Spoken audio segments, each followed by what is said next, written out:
Wow tasty কিচেনে প্রিয় দর্শক আসসালামু আলাইকুম। দর্শক, আমরা সবাই জানি যে ওটস খুবই পুষ্টিসম্পন্ন এবং ফাইবার সমৃদ্ধ একটি খাবার। এই খাবারটি 6 মাসের পর থেকে বাচ্চাদেরকে খাওয়ানো যায়, কিন্তু অনেক মায়েরা বুঝতেই পারেন না যে বাচ্চাদেরকে ওটস কীভাবে পুষ্টি সম্পূর্ণ এবং ক্যালোরি বহল করে রান্না করে খাওয়াবেন। অনেক মায়েদেরই একটি ধারণা আছে যে ওটস খেলে বাচ্চাদের ওজন কমে যায়। তো আমার আজকের পর্বে বাচ্চাদের জন্য ওটস দিয়ে খুবই পুষ্টিসম্পন্ন, মজাদার ও ক্যালোরি বহল করে একটি ওটসের রেসিপি নিয়ে হাজির হয়েছি। এই খাবারটি বাচ্চাদের দ্রুত ওজন বাড়াতে বা স্মৃতিশক্তি বাড়াতে এবং শরীরের বিভিন্ন ধরনের পুষ্টি চাহিদা পূরণ করতে দারুণভাবে কাজ করবে। এই রেসিপিটা 6 মাস থেকে 4 বছর বাচ্চাদের খাওয়াতে পারবেন।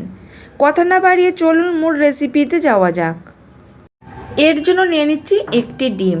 দর্শক, 6 মাস থেকে 8 মাসের বাচ্চাদের ডিমের শুধু কুসুমটাই ব্যবহার করতে পারবেন এবং 8 মাস থেকে যে কোনো বয়সের বাচ্চাদের একটি ডিম পুরোটাই ব্যবহার করতে পারবেন। এখানে নিয়ে নিলাম 2 চা চামচ ওটস।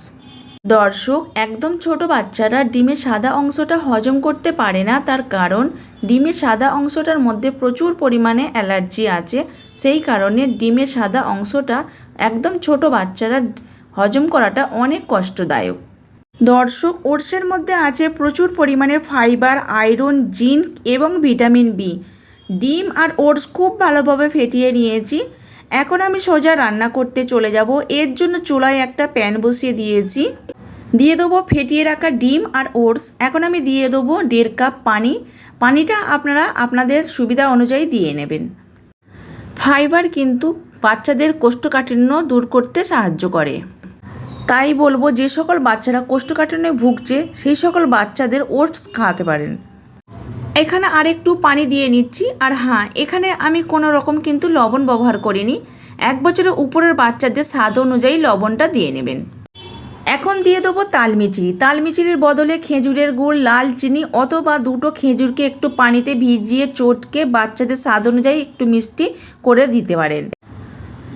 1 বছর বাচ্চাদের লবণ খাওয়ানো নিষেধ করেন, তাই বলবো 1 বছর বাচ্চাদের লবণটা স্কিপ করবেন, কেননা বাচ্চাদের জন্য লবণ খাওয়ানো ক্ষতিকারক। এই পর্যায়ে ইন্ডাকশানটাকে মিডিয়ামে রেখে অনবরত নেড়ে এই রান্নাটাকে করে নেব। এই খাবারটা খুব একটা বেশি সময় লাগে না, 3 থেকে 4 মিনিটের মধ্যে কিন্তু এই রান্নাটা হয়ে যায়। এই খাবারটা যে যেই রকম লিকুইড করে খাওয়ান সে সেই রকম চুলা থেকে নামিয়ে নেবেন। এখন আমার এই ওটসটা খুব সুন্দরভাবে সিদ্ধ হয়ে গেছে এবং খুব সুন্দরভাবে গলে গেছে। তো দেখুন, এখন আমি এই ওটসটাকে নামিয়ে নেব, কারণ ঠান্ডা হয়ে যাবার পর আর একটু ঘন হয়ে যাবে। এই তো তৈরি হয়ে গেল মাত্র কয়েক মিনিটে বাচ্চাদের পুষ্টিকর এবং মজাদার একটি খাবার। এই খাবারটি বাচ্চারা খুব সহজে হজম করতে পারবে এবং বাচ্চাদের শরীরে সারাদিনের পুষ্টি চাহিদা পূরণ করবে। পাশাপাশি বাচ্চাদের দ্রুত ওজন বৃদ্ধি এবং মস্তিষ্ক বিকাশও সাহায্য করবে এবং পেটও অনেকক্ষণ ভরা থাকবে। এই ছিল আজকের রেসিপি ভালো লাগলে লাইক এবং কমেন্ট করে জানাবেন। এই রকম পুষ্টিকর রেসিপি পেতে আমার চ্যানেলটি সাবস্ক্রাইব করে পাশে থাকা বেল বাটনটি অন করে রাখবেন। এতে করে ভিডিও ছাড়া মাত্রই আপনার ফোনে নোটিফিকেশানটি চলে যাবে। ভিডিওটা যে যেখান থেকে দেখছেন অসংখ্য ধন্যবাদ। বরাবরের মতন এখানেই শেষ করলাম। আল্লাহ হাফেজ, আসসালামু আলাইকুম।